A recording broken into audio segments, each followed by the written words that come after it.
नमस्कार मित्रांनो, शुभविवाह या आजच्या एपिसोडमध्ये आपण पाहत असतो.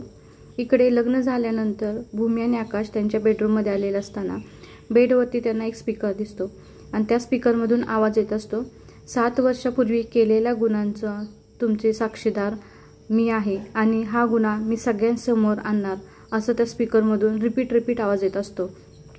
हे ऐकून मात्र भूमी आणि आकाश दोघेही भिलेली असतात. ते दोघं एकमेकाकडे पाहत असतात आणि त्यांना सूचनाचं बंद झालेलं असतं. त्यांना आठवत असतं कसं आपण रागिण्यात त्याला मारलेलं असतं. ते झाल्यानंतर भूमी बोलत असते, आकाश बंद करणार तो स्पीकर बंद करणार तो. पण आकाशला त्या स्पीकरचं म्यूट बटन कुठेही सापडत नसतं. तो बोलत असतो, भूमी मला सापडतच नाही त्याचं बटन कुठं. भूमी मात्र सारखी दरवाजाकडे पळत असते, असं विचार करत असते, कोणी ऐकत नाही ना, कोणी ऐकणार नाही ना, यासाठी ना ती रूममध्ये पळत असते. आकाशला मात्र त्याचं बटन सापडत नाही, त्यामुळे तो जोरात तो स्पीकर खाली आपटतो आणि तो स्पीकर फुटतो. त्यानंतर ती दोघे विचार करायला लागतात, काय झालं असेल आकाश, कोण असेल ही व्यक्ती, कोण आहे ही बाई, का असं बोलते, तिनं पाहिलंय का आपल्याला आपण आत्याचं खून करताना. तर आकाश बोलतो, कसं शक्य आहे, आणि हे बघ आपल्या, ती भूमी बोलते, आपल्या घरामध्ये रोज तो चोर येत होता 2-3 दिवस, त्यानंच केलं नसेल ना, तोच ठेवून गेला असेल का तो. तर आकाश बोलतो, हो होऊ शकतं, त्यानेच ठेवला असेल. तर भूमी बोलते, पण तो तर एक माणूस आहे आणि हा तर बाईचा आवाज आहे ना आकाश, मग कसं शक्य आहे, 2 वेगवेगळी व्यक्ती आहेत का. तर आकाश बोलतो, नाही भूमी, असंही असू शकतं ना की तो आवाज बनवून घेतला आहे, तो माणूसच असेल, बाई नसेल ती. तर भूमी बोलते, अरे पण हे कसं शक्य आहे, आपण जेव्हा आत्याला मारलं त्या वक्ती तर कोणच नव्हतं, आपण सगळे पुरावे नष्ट केले होते, मग हे कुणाला कळालं. तर आकाश बोलतो, काय माहिती, हे कसं शक्य आहे ना, आपण आत्याला मारल्यानंतर सगळे पुरावे संपवले होते. तर भूमी बोलते, असं झालं असेल का, त्या बाईनं, त्या व्यक्तीनं आपल्याला तिथं पाहिलं असेल का, ती व्यक्ती तिथं असेल का, आणि ती एवढी वर्ष मग का शांत होती, ती आत्ता का यायला लागले, आत्ता का असं करायला लागले. तर आकाश बोलतो, मला काही समजत नाही, का असं व्हायला लागले, बहुतेक ती व्यक्ती आपल्याला ब्लॅकमेल करत आहे. तर भूमी बोलते, आकाश आपण 7 वर्षापासून एवढं सगळं नीट सांभाळलं होतं, कधीही कुणापुढे काय उघडेल असं केलं नाही, सगळे पुरावे नष्ट केले होते, मग आता काय झालं. आकाश असं होऊ शकतं ना, आपल्या हातातून एखादा पुरावा सुटला असेल, नक्की काय झालं असेल आकाश, आता काय करायचं आपण. तर आकाश बोलत असतं, भूमी हे बघ, काळजी करू नको, आपण शोधून काढू नक्की काय झालं असेल. तर भूमी बोलते, हेच एक लक्षात ठेव, हे स्पीकर घरातल्या कोणत्याही व्यक्तीने ठेवला नाही, कारण लग्नाच्या वेळी घरातले सगळेच तिथं होते आणि तो व्यक्ती ना मेन गेटनं तर आला नाही, कारण की आपण हॉलमध्येच होतो, तो ना पाठीमागून कुठल्या तर दरवाजाने आला होता. याचा अर्थ 2-3 दिवस झाला तो हा स्पीकर ठेवण्यासाठीच घरामध्ये घुसण्याचा प्रयत्न करत होता. आता आकाश काय करायचं, आपण सगळ्यांसमोर येणार काही गोष्ट. आकाश मात्र भूमीला समजावत असतो, भूमी तू काळजी करू नको, थांब आपण शोधून काढू. तर ती बोलत असते, असं कोण आहे दुश्मन आपला, जो अजून 7 वर्षांनी परत आला आहे, आता काय कसं समजायचं आहे. आकाश एक सांगतो मला, तो तुझा मित्र असेल का ज्याला हे सगळं माहिती आहे. तर आकाश बोलतो, शक्यच नाही, तो ना कधीचाच हाँगकाँगला शिफ्ट झाला आहे आणि तो असं करणारच नाही, आणि निदान माझ्या बाबतीत तर नाही, तो खूप विश्वासू व्यक्ती आहे, असं आकाश भूमीला सांगत असतो. आणि भूमी नवीन आठवत असते की कशामुळे झालं असेल, कोणी बघितलं असेल आपल्याला, कोणी ठेवला असेल स्पीकर, याचा विचार करत असते.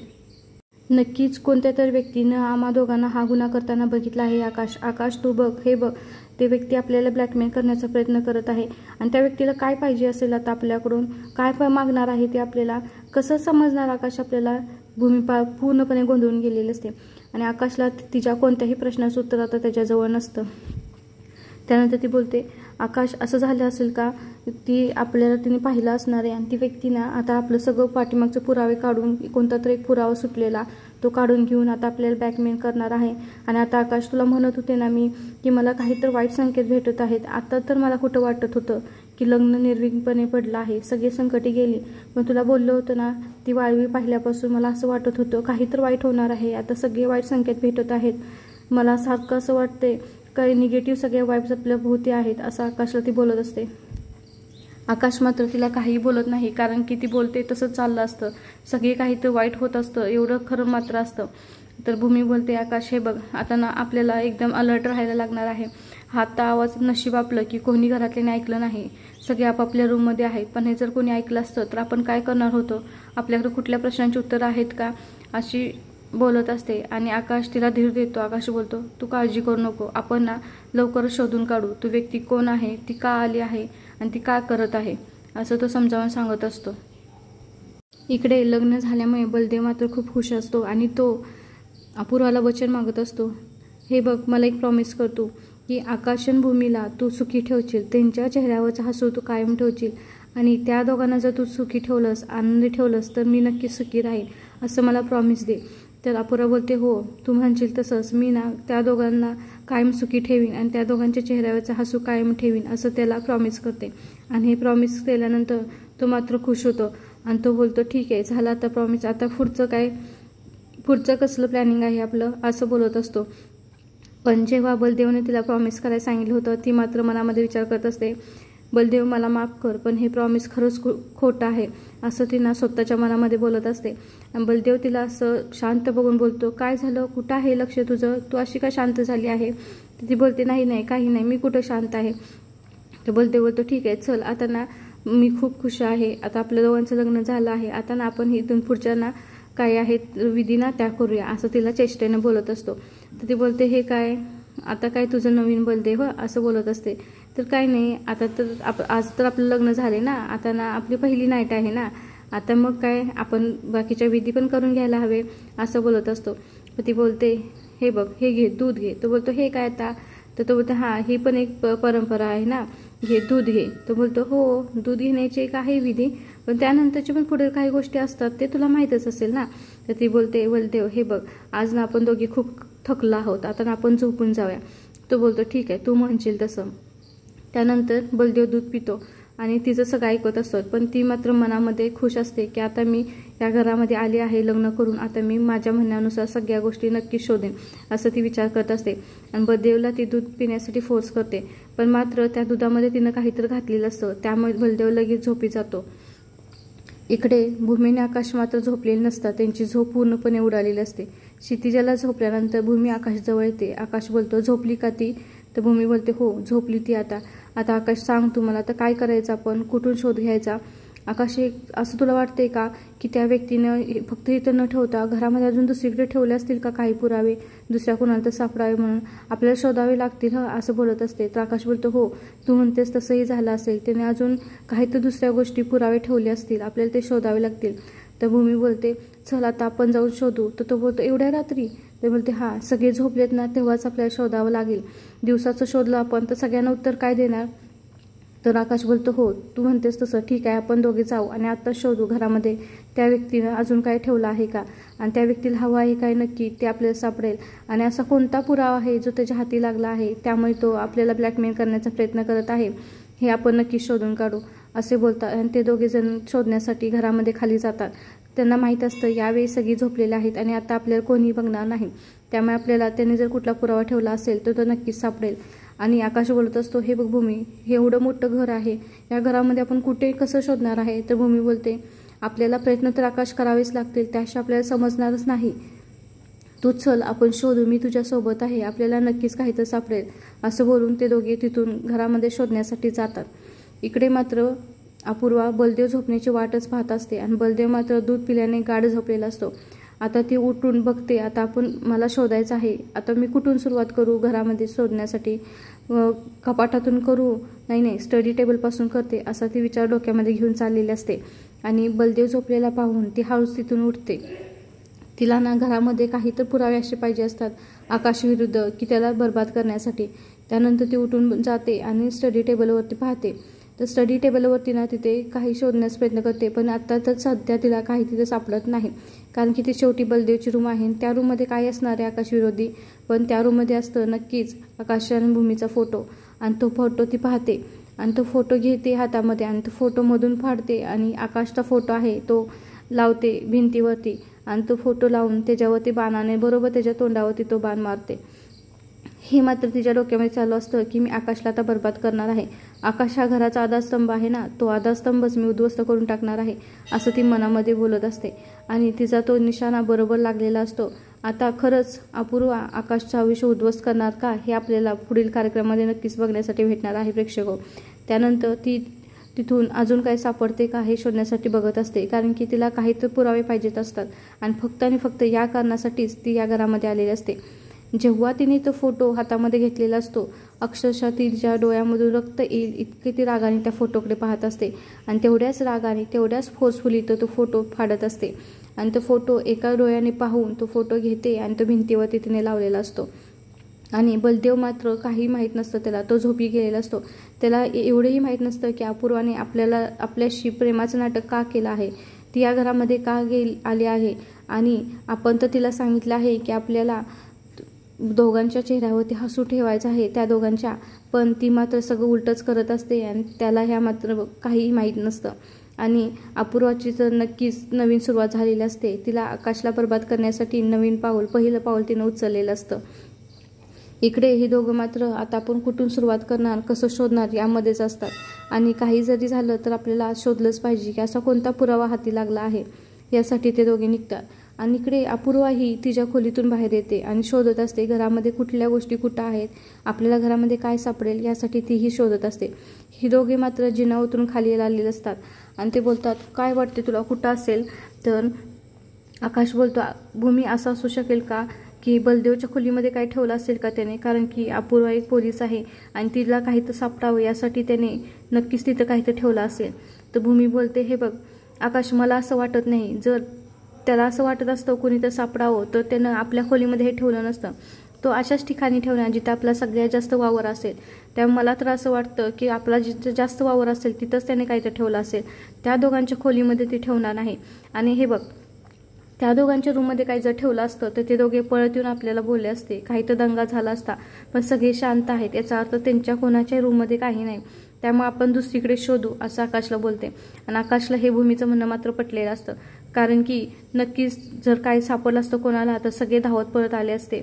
मग भूमी बोलते, चल आपण अशा ठिकाणी शोधू ज्या ठिकाणी आपला सगळ्यात जास्त वावर असतो आणि नक्कीच त्या व्यक्तीने त्याच ठिकाणी ठेवलं असणार आहे आपल्याला सापडावं म्हणून.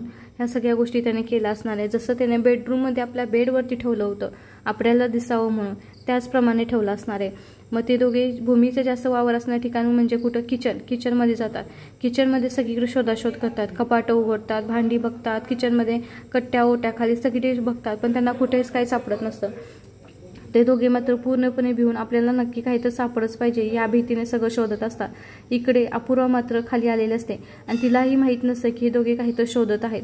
तीही ना तिची शोध मोहीम चालू ठेवलेली असते. किचनमध्ये येते, सगळीकडे पाहत असते, खिडकीतून पाहत असते, पण काही तिला शोधायचं असतं ते आपल्याला आत्तापर्यंत कळालेलंच नाही प्रेक्षक.